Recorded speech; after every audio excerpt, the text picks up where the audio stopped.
One. Welcome, everybody. This is Dr. Keith with Dads for Life, and I am here in the United States, and I have my wonderful guest down, or co-host down in Australia, Miss Ariel Wheeler, and we have Miss Debby Johnson with us tonight, who's going to be a phenomenal story. So I'm just going to tell you right now, buckle your seatbelt in, guys, because we're going to get into some real serious story tonight. Serious. Hey, Ramondo, good. I see you coming in on Periscope. I got to make sure I'm paying attention to my screen here, though, guys. Sorry. Anyhow, we appreciate each and every one of you for joining us here on Straight Talk for Parents, because we're here every Monday night, and what we do is we come and we talk to parents and to help you to help your kids, because that's the thing, right? Once we're gone, guys, it's our kids' time, right? And we want to make sure we do everything possible for our kids. So if you are on Periscope and you have a question, you can go ahead and submit it. We'll try to get to those. But I'm going to tell you right now, our guest tonight is phenomenal. And she's got a great story, and that because of her story, she's out changing lives. And we're going to have a part two. I'm going to tell you right now, Ariel, this is going to be good. So, you know, it has a great story that's turned into a story of helping people. So we're excited about that. Now, so I want to go ahead and go down to Australia, all the way down to that screen there is my dear friend. She's like family to Dads for Life. That is Ariel Wheeler. Welcome, Ariel. Welcome, everybody. Thank you so much for the brilliant introduction. I am so excited today. We have an amazing guest to talk about all these amazing things today. And I just wanted to say thank you to everyone for coming online today with us, and it's so blessed, and we're so appreciative that everyone here is so supportive and loving, and thank you for being you and for showing up today. So thank you so much, guys. Hey, just a little intro. I'm Ariel Wheeler. I'm the founder of iHerbrand.com. I'm a visibility creator, writer, and coach. I help heart-centered entrepreneurs create a connected community that creates cash flow. And this is how we got on to Keith's and my relationship. We were in a mastermind together, and ever since then, we have this very unique connection, and we decided to start the Straight Talk with Parents. So I'm going to lead this straight in today because we have got an amazing guest, and I know that we're all excited to share this amazing news right at the end. So right back to you, Keith. Oh, thank you, Ariel. I'll tell you, ladies and gentlemen, I'm going to go ahead and just read a short bio of our wonderful guest. Debby Montgomery Johnson and I have met with Glenda just a few weeks ago at a book signing in Miami, and I have her book right here, and Miss Ariel is going to be talking about that very soon. Right here. Go ahead and get a shot of that if you want, because you want this book, all right? Why? It's because if you're not in a situation like Debby was, you know somebody who is or may be in a situation like that. But we also want to help our kids with online situations. So we're going to get into that probably in our second half, which is going to be down the road in a week or so as soon as I can get on Debby's schedule. She is so busy, ladies and gentlemen. But this is Debby Montgomery Johnson. She's a woman on a mission. Now, I'm not a woman on a mission, Debby, but I am a man on a mission. So in her book, the one I just shared with you, The Woman Behind the Smile, she shares her personal experience with a love that turned into betrayal and financial disaster, ladies and gentlemen. And she removes the mask of shame and shows others how to do the same. Now, many of us have something that we're hiding, right? And something that we're ashamed of from our past, something that through no fault of our own or through our own making, something that will keep us hidden, in fact, in turn keeps us hidden from the world sometimes, right? Or each other. And I tell you, ladies and gentlemen, Debby, she is got a wonderful background, Debby. You are amazing, okay? You and I have something in common, by the way, Debby. You know, you are a graduate. First of all, you're from Vermont and a graduate of Phillips Exeter Academy in the University of North Carolina, Chapel Hill. But you also been in the military. You were a U.S. Air Force officer, and you served as an intelligence officer at the Pentagon, the Defense Intelligence Agency in Germany. And Debby, you know, just like you, I served in the military, and I was in the Air Force, all right, but I wasn't an officer. I was a sergeant. But I tell you what, I enjoyed my service, and I know you did too. But you are full of joy these days, but it didn't always start out about that. So we're going to get into that if that's okay with you. But welcome to Straight Talk for Parents, Debby. How are you tonight? I'm so great, Keith, and thank you so much for having me. And Ariel, we haven't met in person, but I already feel like we're sisters by other misters is one of my favorite sayings now. So. Absolutely. Well, Debbie, first let us find out a little bit more about you. I know your military background. You were quite sharp in the military, and and I love being from the same service as you. I retired from there as well, but our service, to our country was something that we did and all of our military men and women do throughout our country. It's not always respected, but I appreciate you serving for our country, and thank you very much. Our show, Debbie, is to provide information to parents to help them in raising their children. We're going close to a year now, I think, with the show, but parents, there's a lot of single parents that follow Straight Talk for Parents and the work of Dads for Life. My goal with you tonight and future on the Dad Connection radio show, which starts tomorrow night, we see a lot of situations online today, and I know that's where your story begins. And Debbie, this is where we'll get serious and let you tell your story, but visiting dating websites or your children spending a lot of time can be very dangerous. So Debbie, kind of fill us in and bring us up to speed. How did the book come about? To go back a little bit, the book came about and the whole story came about because I was married for 26 years. And I was working at the school district. One of my last jobs was a treasurer in an elementary school. And I was at a meeting one morning and I had turned my phone off. When I came to a break, I noticed that my phone had blown up. I had messages just coming out of the kazoo. And I listened to the first one. And it was from my oldest son, who at the time was 23. He's an officer in the military. He's a Marine Corps officer. And Christopher never called me during the week. But I listened to his call and it said, "Mom, Dad just died. I'm coming home and I'm going to take care of everything." Well, my life changed in a second. I listened to the other calls. It was my parents. It was the hospital. It was everything. My husband had not been sick, but he had went to travel. And he'd gone across the state of Florida and that morning woke up and had a heart attack. He was 10 minutes from the hospital and he died on the way. And so in a minute, my life, my 4 children's lives, it just changed. And I really have so much empathy and love for single parents, no matter how they get to be single parents. It's not an easy road. And being thrown into it in such a extraordinary manner, I was just taken back. And so for 6 months, it really took me 6 months to understand what had happened and to get past a funeral, get past the kids leaving, to take over my husband's company, because he had his own company at home and I didn't know much about it. And so I had to learn how to take care of it really fast. And for 6 months, all I did was work. I worked my day job then I came home and I worked the company, and I worked 20 hours a day only because after 26 years, it was the first time I really not had anybody in the bed beside me at night. And nighttime was very lonely for me and it was very sad for me. And my girlfriends after a while said, "Hey, you've got to get a life." And I said, "I've got a life." And they said, "No, you need something more than just work and going to Matt's football games." My youngest was 15 and he was actually still home, but he was doing his own thing. So they said, "You need a life." And they meant I needed to date. Well, I didn't like dating at 16 and I really didn't want to start dating at 52. And that's when they said, "Try the online." Well, it's a scary thing to actually put yourself out there after so many years, because I remember when I was young that you were afraid to not look your best, or my girlfriends were tall, blonde, skinny, beautiful teeth, beautiful hair, beautiful faces, and the self-doubt in me came out again, and I really didn't want to start dating again, but I knew that I could do it safely from home because it was my environment and I was protected here. And I had a couple of girlfriends that had found very interesting men. A couple of the girls had actually got married. So they said, "Just try it. Just dip your toe in. There's some faith-based websites that are safe. Go ahead and try it." And I did, one toe at a time. And that's how the story began, is because I put myself out there and I tried to be perfect. I wanted to have the best pictures, the best story.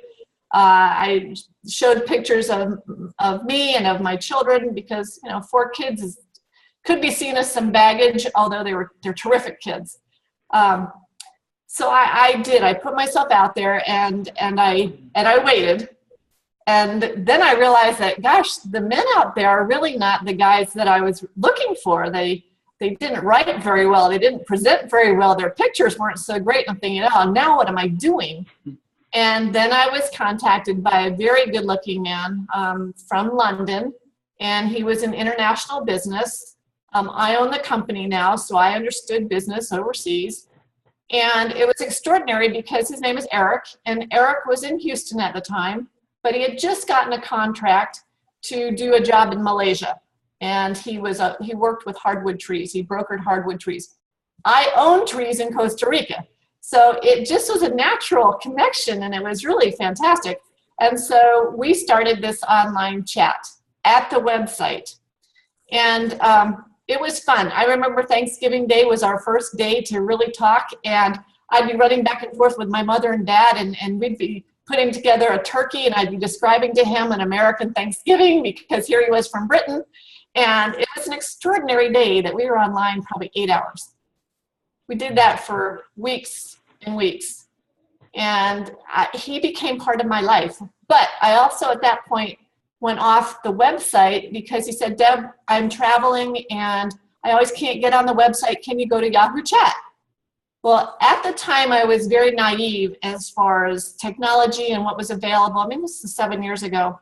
And again, I had been living in my own little world. I didn't know what was out there. So I did. He showed me how to get onto Yahoo Chat, and we would be talking at all hours of the night, any day of the week. You know, I would hear that little ding, ding, ding, and it was like Pavlov's dogs, and I would run to the computer, and we would chat for hours and hours at a time. He would call occasionally. He wasn't in a place where he had really good cell phone contact. So I did hear that he had a British accent, and the whole story just felt natural, and he became part of my life for 2 years. Wow. And at what point did you realize that it was going further than you really anticipated with the first guy that contacted you? Well, you know, I felt safe because he listened to me. And he was always there for me, and we would spend an extraordinary amount of time chatting. And then what I did is I loved to write, and I loved to journal. And at the time, I copied and pasted every instant message, every text message, every online, whatever we had. I copied it and pasted it into my online journal because I thought that perhaps Eric and I would have this great family life together, and I wanted to have my family history. And so I copied and pasted, and I'll show you this. I have 6 volumes of my journal, over 4,000 pages from those 2 years of conversations with Eric, and it was extraordinary. Wow. But into about, I don't know, a few weeks in, he asked me if I could help him out. One of his friends was overseas somewhere. He was trying to get on the dating site, and he couldn't get his credit card to work. And he said, Deb, could you help us out? Could you get his subscription? And I'm like, fine. I love to help. I'm a giver. I wanted to help Eric's friends. So I sent a check for, I don't know, $25 or $30. It was minor. And after that, I think I don't like contention, but our first little online argument came from one day he was asking me to help him with something, and it was a power of attorney, or it was something. I can't remember exactly what it was, but he asked me for some money to help, and I thought, okay, Deb, you don't usually do that, but Eric loves you. He understands who you are. You need to help him so that he can come home, because the more I helped, the faster he was going to come home. And so I helped him with a few things over the first couple of months, first 2 years. I got pretty well involved with him financially as well as emotionally, spiritually. The only thing I didn't do is I never saw him physically for those 2 years. Mm-hmm. And part of that was actually safer for me because I didn't have to have anybody right here. I don't know if that's understandable or not, but I enjoyed the companionship, even though it wasn't physical, if that makes sense. he listened to me. He let me talk, and he talked back, and I was able to get all the hurt out from Lou dying and from things that had happened during my marriage.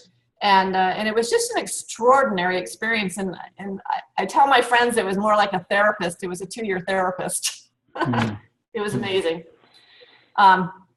Well, I know that at some point things started. I mean, you'd send him a lot of money. As you get into the book, you talk about, the different conversations you had and that kind of thing. And I just want to reset, folks. We're talking to Debby Montgomery Johnson here, the woman behind the smile. And I can tell you that my wife and I have met Debby in person, and she does have a smile today, but it hasn't always been that way. And it's because of this wonderful story that she's telling us now. And she went through a difficult time dealing with emotions and communication and all, and she's telling us about that story. So make sure you get this book right here, and we'll go down to Australia in just a moment and let her tell you how much money was it, Debby, over time?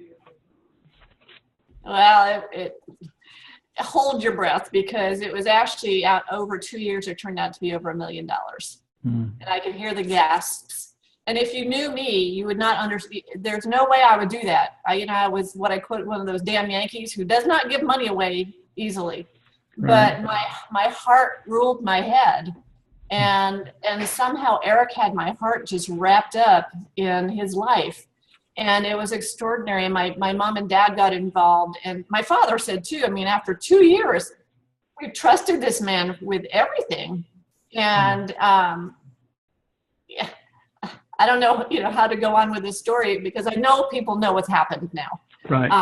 And it's in the book. And go ahead. I'm sorry. Well, no. The thing is that the story is here, folks. It's not something I just put her on the spot for. She was coming on the show to help you realize that there are people out there that's going to take advantage of you. And the more you can learn about online scams going on today, ladies and gentlemen, the more you're going to help your kids, because I'm seeing more and more youth falling for online scams. Coming out of 30 years in law enforcement, I can tell you, I was involved in rescuing a child that was in an online scam and kidnapped. So I understand that these things are worse today than they were 5, 6, 7 years ago. So I'd like to just take a break a moment and just welcome all our replay viewers to the Straight Talk for Parents. I am Keith Jowers, founder of Dads for Life, and my wonderful co-host, we're going to go down and see her right now in Australia, is Miss Ariel Wheeler. She's going to share Debby Montgomery Johnson's book with us online, so you need to get a copy of this tonight. This is unbelievable, but how God has taken a mess of her life and turned it into a ministry that's changing people's lives.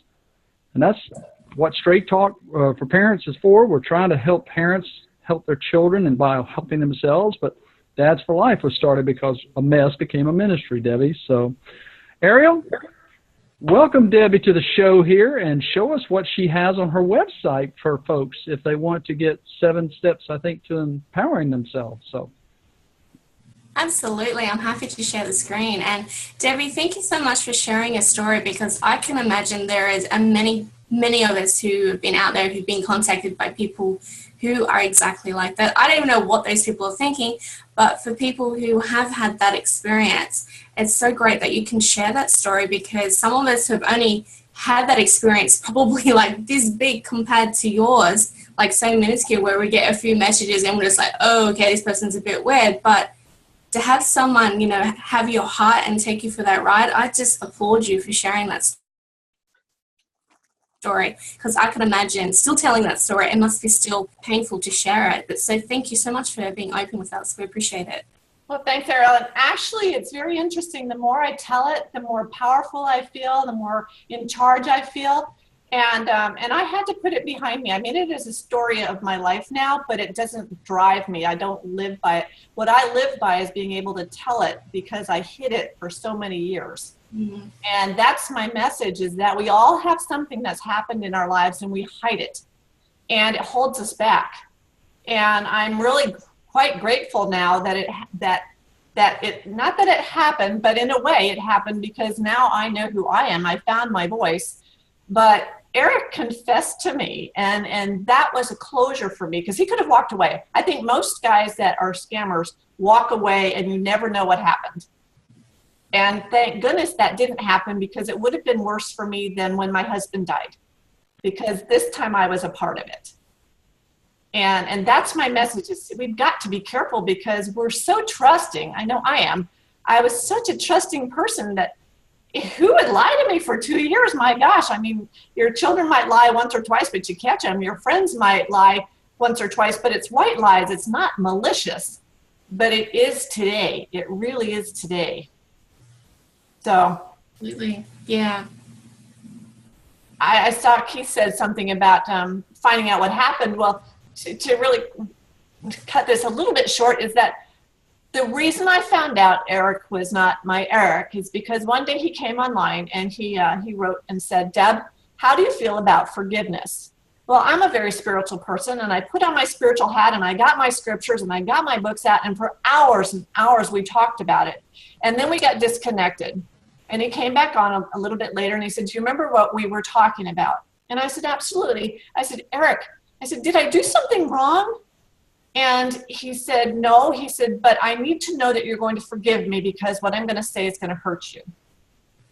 And at that point, I sat there, and he said, "Deb, I have a confession." And I had only heard that once in my life before, and it was not a very pleasant situation. And he came out and said, "This has all been a scam." And at that moment, my life, the 2 years of my life, was just ripped out from under me. And it was all of a sudden, it was a story. It wasn't really my life. And I remember I pulled out my phone. And I remember I was an Air Force intelligence officer and a banker, and I had legal background, and I should never have been scammed.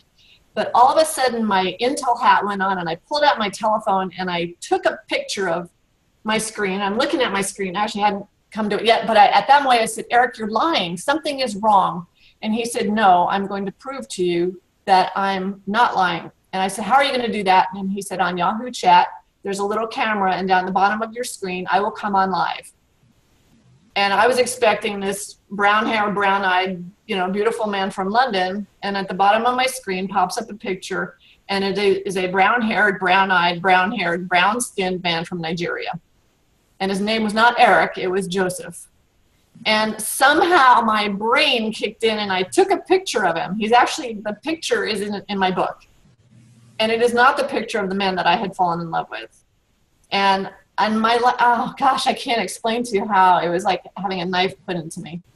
And I felt so stupid and so vulnerable, and just like, what had I done? Especially when I looked at him, and he goes to me, "Can we keep this going?" And I'm like, "Are you out of your mind?" And he said, "No, is it because I'm black?" And I'm like, "No, not really." I said, "You've lied to me for 2 years. You took over $1 million from me for 2 years. How am I going to get it back? What's happening here?" And we kept the conversation going for quite a while. But at that moment, I'm like, "Deb, what am I going to do I didn't know if I was going to turn him in or whatever, but I knew at that point I had to forgive him. I had to honor that request, not for him, but for me. Because if I didn't, I never would have been able to move forward. And it was hard enough, because I shut down at that point. I did go to the FBI, and I took all my journals, and I took all my transfers. I took everything to them, and they said, "Deb, unless he's here in the United States, there's nothing we can do for you." And I just shut it down.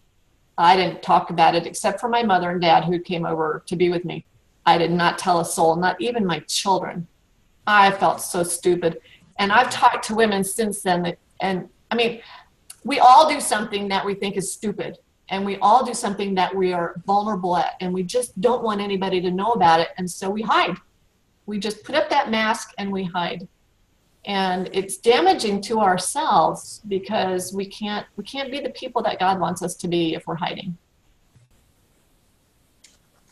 Absolutely. Thank you so much for sharing that with us. Yeah. It's amazing. I got to applaud Eric, the guy who was supposedly to be Eric, for actually confessing that to you, because you don't necessarily get that from scammers. You get scammers who just leave the damage and walk away. So in your case, I'm so happy for you that came as a resolution, and that you were able, even though as much it was painful, you were able to move that on and be able to, you know, pick up the pieces and continue with life. So this really comes about to the woman who's behind the smile, and it's such a great title because look at you now, you're all happy, you're all smile, and you've got this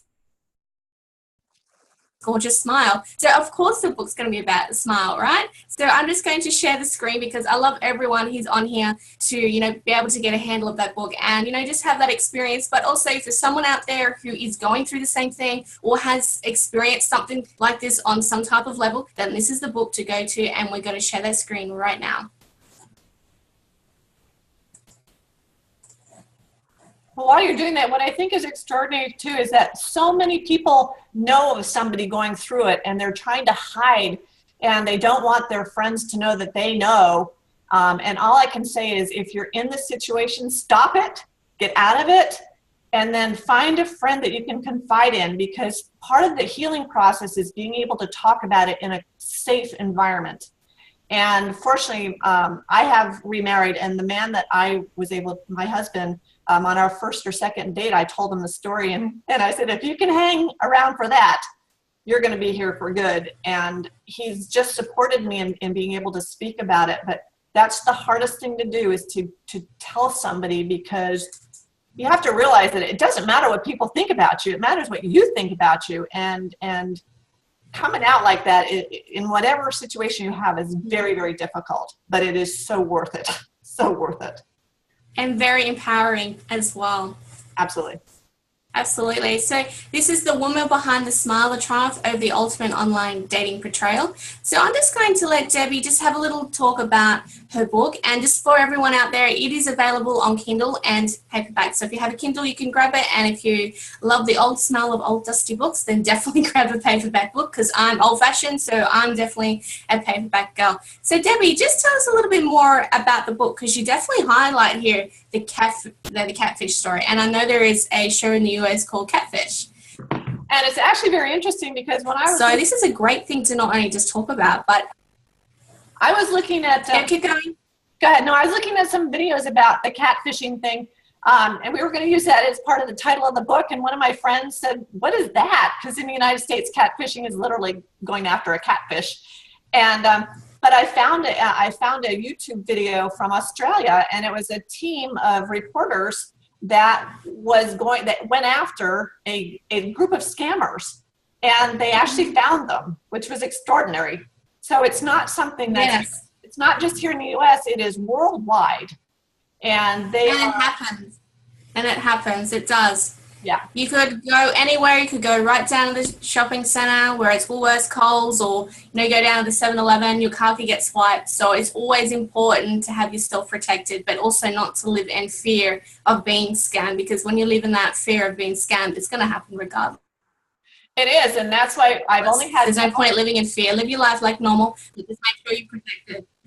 I've only had one person, one person made me feel really bad.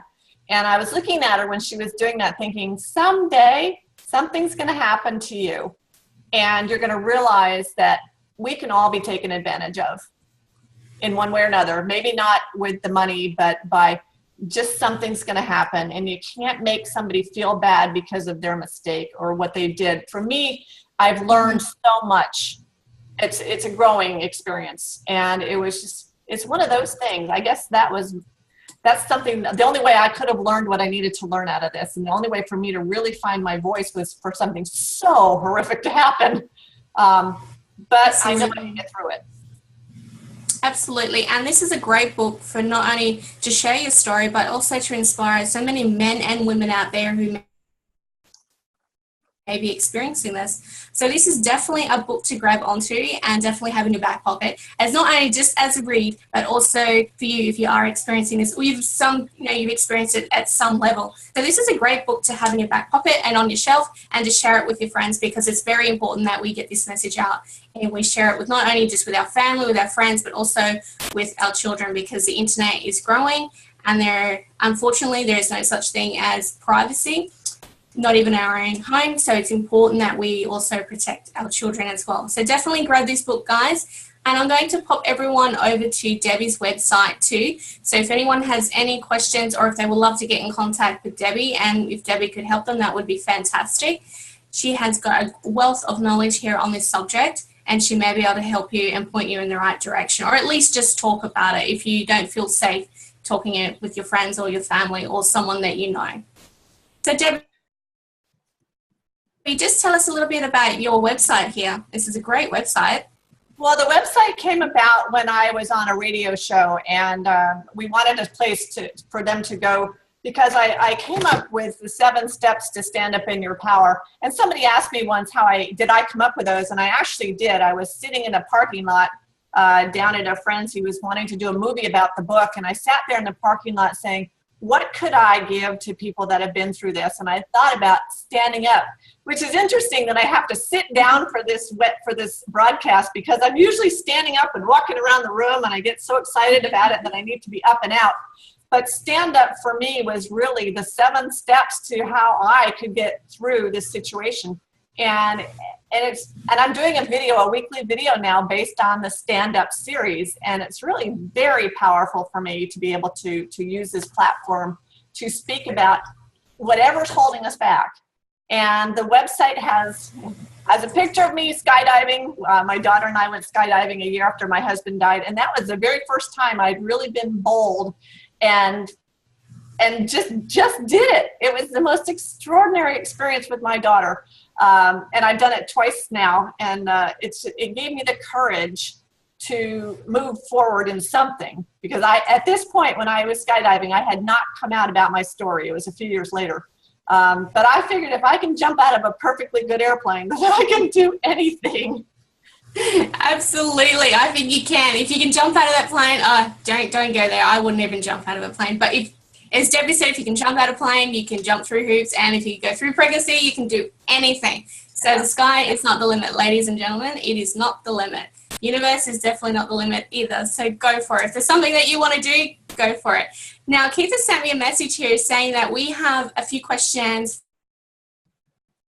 from Periscope, and we've got about under 3 minutes left. So I'm going to bring it back to Keith to answer some of those Periscope questions. And thank you so much, Debbie, for sharing your book and your website with us. Thank you so much. You're welcome. I look forward to talking to you again, Glenda. Absolutely. Ariel. Thank you, Ariel, for doing that. Debbie, we do have just a couple minutes left because Zoom will end our class shortly. But this is part 1, ladies and gentlemen, with Debbie Johnson. We're going to come back in 2 weeks, I think we discussed. You'll get a notice of that we are going to come back and talk about the internet safety for children. So that's where we're going to get to next time. But make sure you get Debbie's book. It is awesome. And Debbie, does something else we have in common. My daughter and I have also jumped out of an airplane, which gave me the last chapter title of my first book, Part-Time Dad, Full-Time Heart. But I want to do it in Australia, so when we go down to do it, Ariel, you can come jump with us. So there you go. Here we go. Debbie, we got a 2-minute warning here. So what we're going to do, ladies and gentlemen, is answer this one question. Debbie, is there no way that this guy can get in trouble now based on your story because he is international? From what I was told, unless I can get him here to the United States, he will not be caught. But it was interesting. I was at a book signing in Miami 2 weeks ago, and one of the gentlemen there was from Nigeria, and he lives in America, and he's an engineer or something. He was so upset by this. He said, "Deb, I will find him for you." And I'm not sure I want him found. I want him stopped, but I don't know that I want him found. Well, that may be for part 3 of our story. So anyway, ladies and gentlemen, we've been talking to Debbie. Where's her book? Oh, I'm reading it. Well, not really, but here's Debbie Montgomery Johnson. Get her book, The Woman Behind the Smile. Go to thewomanbehindthesmile.com for her website to find out more about what she does to change stories of others, helping others now through her story. So, Debbie, we appreciate it. This is part 1. I think we're going to get you back in 2 weeks to the final. We'll get with you on that, but we appreciate it. Ladies and gentlemen, this has been Keith Jowers with Dads for Life and Ariel Wheeler, our co-host in Australia for Straight Talking for Parents. Make sure you go to our Facebook page and sign up for that. And don't forget that tomorrow night, the Dad Connection radio show with Dads for Life is back on 108praiseradio.com at 7 p.m. Eastern Standard Time. Thank you, Debbie. Until next time, Thanks, guys. God bless you all. Thank you. much. Bye now. All right. Bye-bye, folks. Thank you for joining us.